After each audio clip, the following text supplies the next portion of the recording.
Today is Saturday, July 3rd, and this is Headers and Footers, the UEFA Euro 2020 show from the Toronto Star. I'm your host, Brendan Dunlop. And then there were four.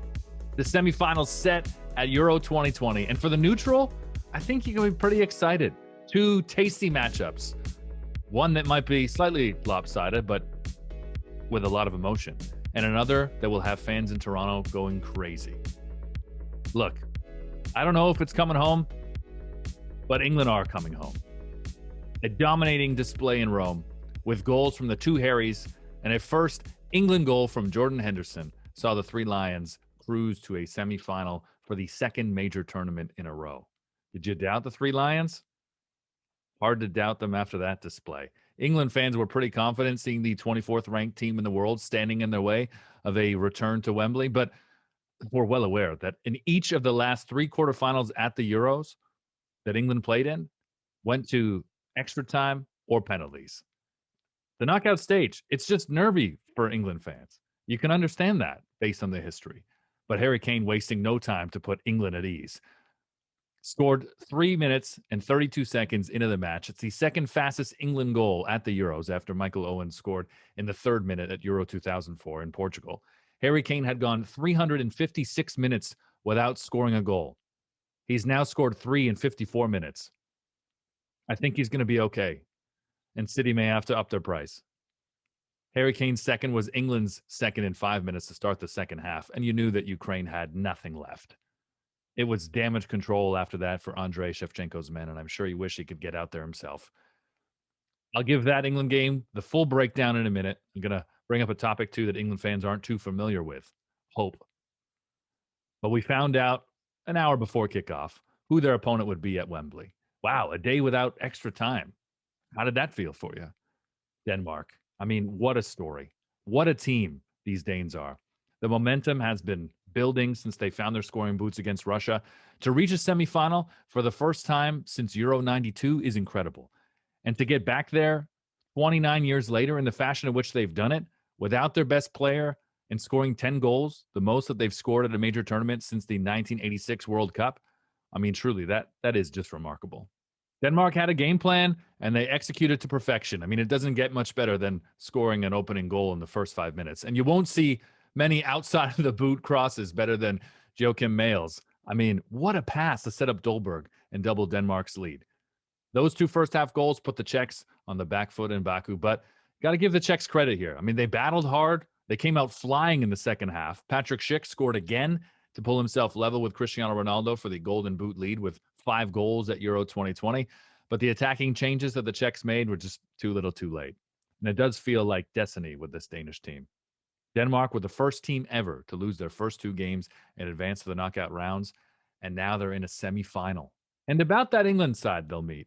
Well, after a very convincing performance by the Three Lions, very excited to bring on the host of the England show and the Aston Villa themed 1874 podcast, Dan Bardell. Welcome.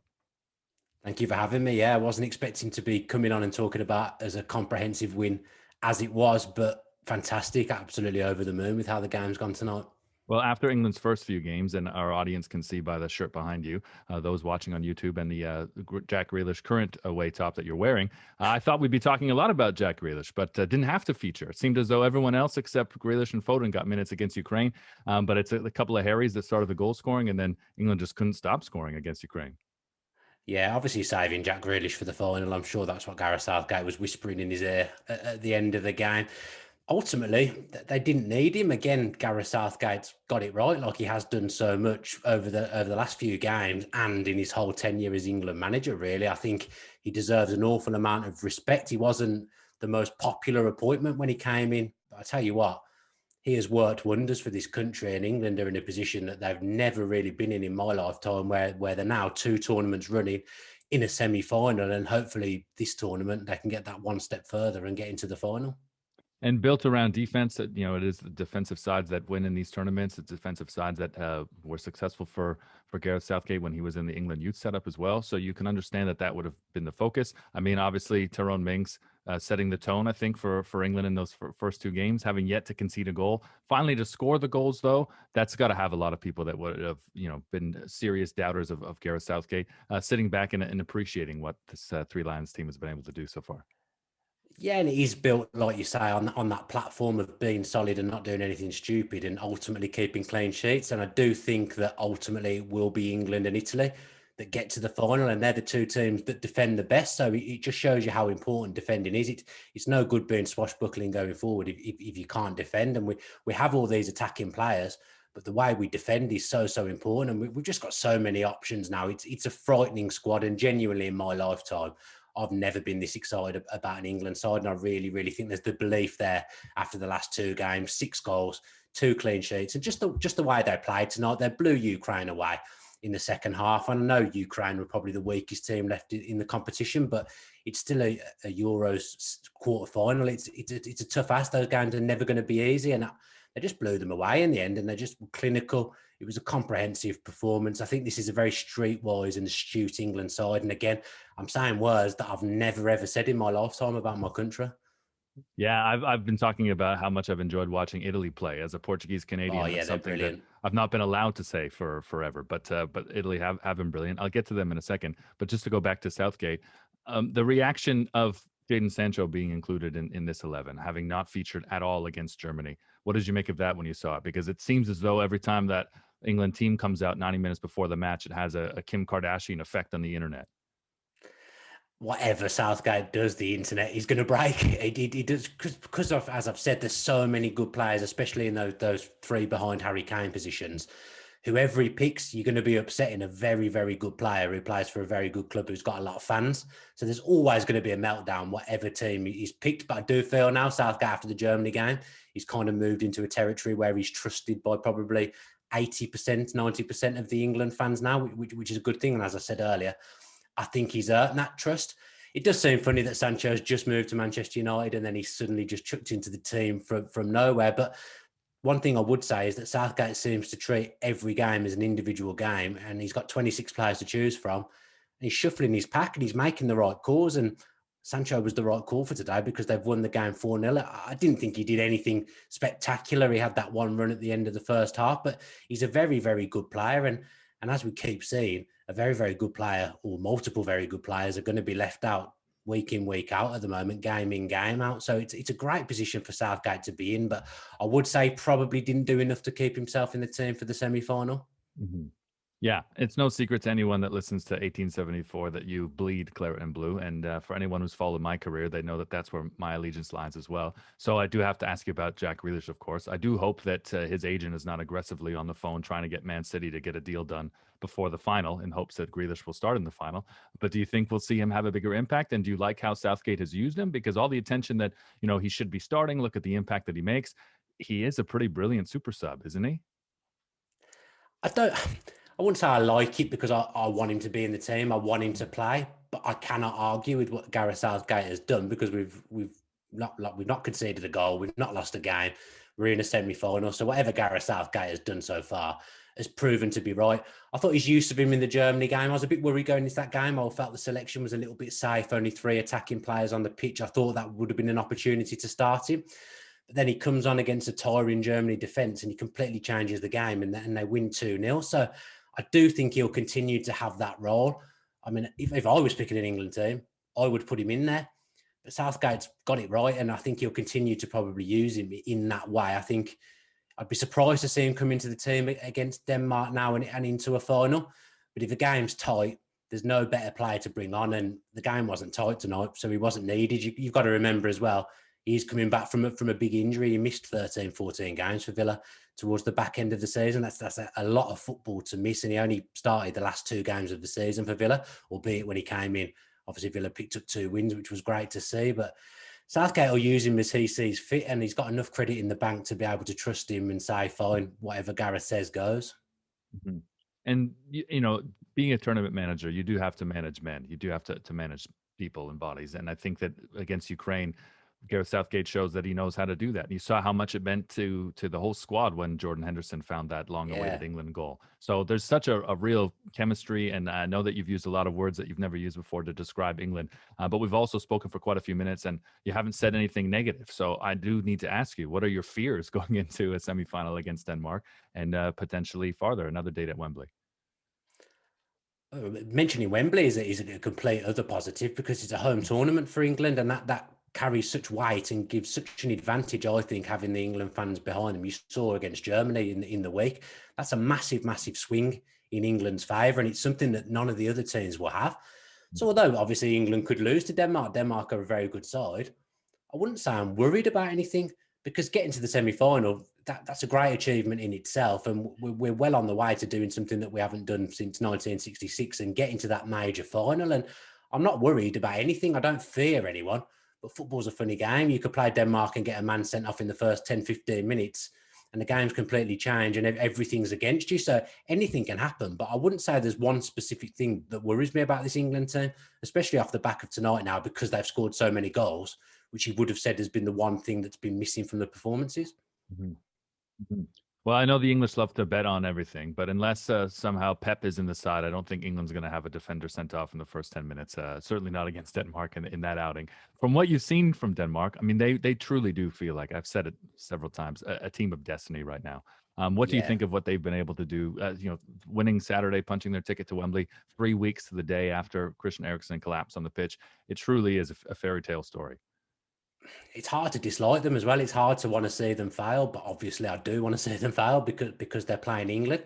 I think it's a massive thing that they're playing for Eriksen, but I would also say it's a big thing that they're playing without him, because he's one of their top players. You know, they're having to rally around and probably play in a way, in a system, and a shape perhaps that they weren't planning on playing in, because they would have thought that they had Christian Eriksen. So that's a massive thing, to have to shuffle yourself mid-tournament and rip up a game plan and try something different. Now, I think they've gone to 3 at the back, which I don't think was how they started the tournament. They lost their first 2 games as well, if I'm remembering correctly. So for them to be where they are, it is fairy tale stuff, and they fully deserve it. They're a great team. You can see they've got a great work ethic, a great togetherness. The Eriksen stuff, in some ways, they probably had a good team spirit anyway, but it has cajoled them even further and brought them together. So they're a very likeable side. But saying that, I obviously want England to smash them in the week. And you and I have both already stated that we've enjoyed watching Italy play. And again, for me, Yeah, that's something I've never said before. I think that they run through Spain. Do you think as well it'll be Italy in the final? they should do. I think they've been the best team to watch all around. They play with such intensity and such energy. England are a bit more like the Italy of old, and Italy are playing this expansive, attacking, high tempo, high energy football that you just haven't seen from Italian sides in my lifetime. Certainly, I've always associated Italy with just been a very good, astute defensive side, which they still are. But they've got this tempo and energy now that's just ridiculous. They never seem to tire. I think Spinazzola's a massive miss for them. He's going to miss the rest of the tournament. He's a big part of what they've been doing, and down that left-hand side, he's been a constant threat going forward, and he's actually negated the need for Italy to have to do so much defending, because he's carried such a threat down that left-hand side. So he'll be a big miss. But if England do get there, I'm trying not to get ahead of myself, but if England were to meet Italy, it's a very winnable game. It's quite a difficult situation for me, though, because I'm half Italian, so I've got a lot of family that are Italian, so it's not an ideal final for me. But I'm 100% be back in England all the way. That's all I care about. I want to see England win something in my lifetime. I host another podcast with former West Brom striker and former Premier Leaguer Danny Dichio, who also has the Italian split. So he'll be feeling that, at least in the group chats, at least in the family text with his father. Where can our viewers and listeners on this side of the pond see and take in the England show? And when does 1874 return? So we're on a little hiatus at the moment because everything is geared towards the Euros, and I was fortunate enough to be picked out to be the host for the England show. I'm rotating with Mark Chapman, who is an unbelievable broadcaster and a really big name in the UK. So yeah, they've shown a lot of trust in me, a lot of faith in me, and I've really enjoyed doing it so far. It's been a great experience, and especially with England doing so well as well whilst I'm doing it, it's like double the joy for me that I get to do something that I love. And England are doing well as well. It just feels like an absolute dream come true. So yeah, I'm doing that. I'm doing stuff for Who Scored. I don't know whether your audience will have heard of them. They're like heavily stats-based page. We do a podcast. We're doing it through the Euros. Hopefully that'll be coming back for the Premier League. So got my own channel on YouTube as well, the Villa View. So I'm doing a fair bit at the moment, really busy, and just, loving it and hoping there's more to come. Well, I'm hoping that this next Premier League season continues the way the last Premier League season started for Aston Villa. So we both have more to talk about. This has been great, man. Thank you very much for coming on my show to talk England and a little Villa, of course. Thanks for having me. Very cool to chat with Dan on this show. He and Greg Evans do some great work. And I know that the 1874 podcast is a big hit with the Toronto Aston Villa Supporters Club, the Toronto Lions. Love that show. Love that club. There will be plenty of supporters out on the streets in Toronto, out on patios everywhere, on the streets depending on the result. But the streets of Toronto will be clad in Spanish and Italian colors on Tuesday when they meet in the semifinal. The bookies have given the Azzurri the slight edge, and the way they've played, that price is pretty good value. Italy's win over Belgium was their 13th win in a row. They're unbeaten in 32, as if you need reminding. And as Christian Jack and I discussed on Friday's show, give it a listen if you haven't already, Italy have some special players that can take over a match. And that's what you need in a semifinal. You'll remember that Spain actually thrashed Mario Balotelli's Italy 4-0 in the Euro 2012 final. But these are two very different teams on both sides. Really, nothing alike but the colors that they'll wear. Hopefully it's red versus blue. Like Denmark, who for many reasons look very different than the side that lost their first two matches, this is a side that you got to take seriously in a semifinal. I know England will come in as the favorites. And if you like England, get in on that price now, because the more money comes in, it's only going to get more expensive if you want the Three Lions. But just look at this Danish side. First, look at Christian Eriksen out and about. Got a ton of play on social when this young fan posted a picture at a beach in northern Denmark. Eriksen did have a type of pacemaker inserted, at the same type that former Manchester United defender Daley Blind had installed a couple of years ago. Daley Blind played all 4 games for the Netherlands at these Euros. It still feels too early to talk about Eriksen's playing future, but it truly is amazing to see that he's well, that he's out and about, and out of hospital. And like Dan said, amazing that this team got to a semifinal without him. When the Danes were forced to take the pitch less than 2 hours after that frightening moment and then lost to Finland, I mean, it really seemed as though there was no coming back from that. The scars for these players, the coaching staff, anyone that was in attendance there's real scars, and they'll stick around for a long time. But those terrifying moments galvanized this Danish team. They are a team of destiny now, truly, as cliche as that sounds. That's also what the English papers will say about Gareth Southgate's side. We've got to wait till Tuesday for the semifinals to begin. Both semifinals and the final will be played at Wembley in front of an expected 60,000. Laura Armstrong and Joe Callahan will continue to write great stuff in the Toronto Star. I'll have a piece in the paper on Monday, so you can check that out. Take a break from Headers and Footers until Tuesday, though. Thanks for kicking it with me.